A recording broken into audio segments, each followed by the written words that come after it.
I'm very curious about, like, because obviously you played for Aberdeen, and today the Scottish League has just ended and Celtic are champions, Hearts have been relegated. What are your thoughts on that as someone who's played in the Scottish Premier League? Well, I feel for Hearts. It's always been my belief that to stave off any sort of, and Hearts have started to lead the way, any sort of court case about teams being relegated or not promoted because they've not been given the required number of games to be able to get themselves either out of the situation they're in or into a situation which means that they might get promoted. I think we're going to hear a little bit more about that. Hearts have already said they're not happy because obviously the revenue that they will lose from falling out of the TV of the Scottish Premiership with TV rights, etc.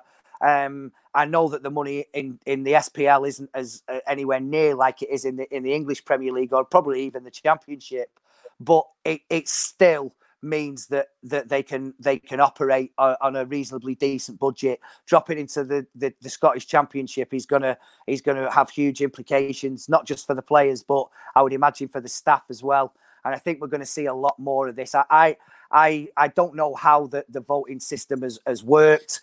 The problem is that, you know, Celtic season in, season out are going to be the champions unless Steven Gerrard can get Rangers moving and unless Aberdeen can start making a push for it as well. But I'm sad that they're not going to go back to it. But obviously they felt that was the right course of action to take.